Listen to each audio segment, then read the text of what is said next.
Why does the World Baseball Classic feel so much bigger in Japan than it does in the United States? That question matters more than it sounds. Because if you want to understand how the World Baseball Classic became a real event, you have to understand this. Japan didn't just participate in the tournament, it helped make the tournament feel important.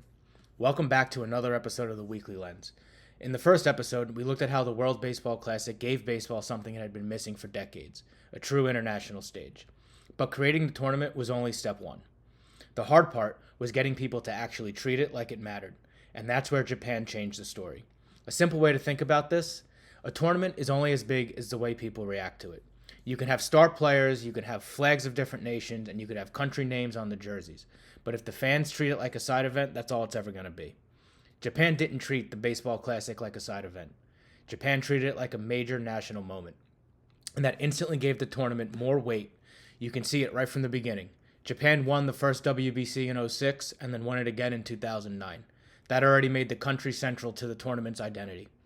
But the bigger story is not that just Japan won, it's that Japan cared loudly. That's an important difference. Plenty of countries can produce good teams. Not every country can make an event feel bigger.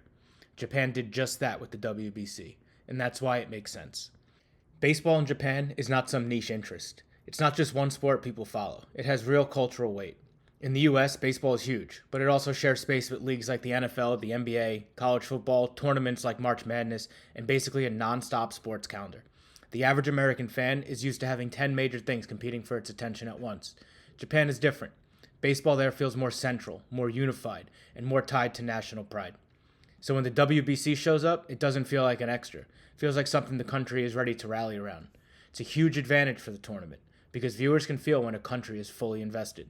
You don't even need to know the ratings yet. You can feel it in the crowd, you can see it in the pressure, and you can feel it in the way that the games are covered, pre and post.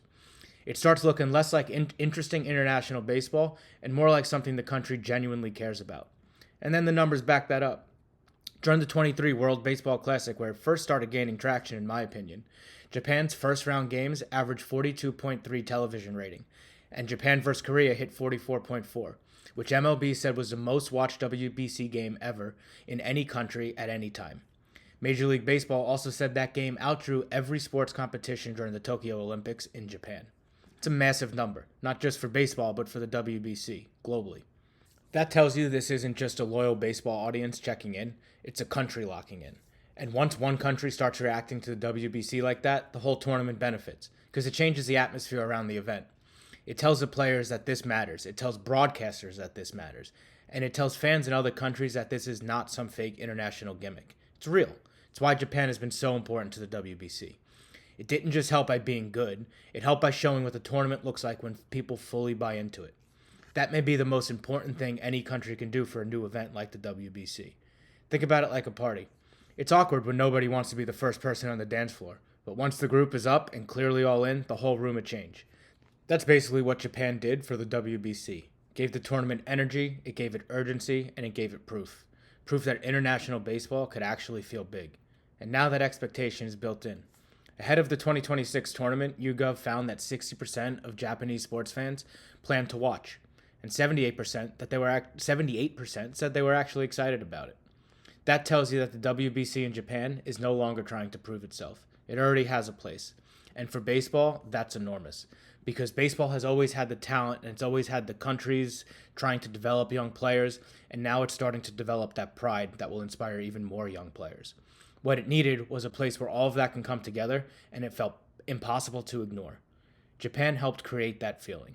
It helped make the WBC feel less like a concept and more like a real sports event that people plan around. And that's the shift that's happening right now. Japan didn't just win the WBC in the early years, or even most recently. Japan helped the WBC feel huge. But then the story takes another step, because Japan didn't just give this tournament passion, it gave it a perfect superstar, someone big enough to take all of that national energy and turn it into global attention. And that person is Shohei Ohtani. And once that happened, the WBC stopped feeling like a respected tournament, and it started feeling like must-watch TV. Thanks again for tuning into this episode of the Weekly Lens, and we hope to see you tomorrow.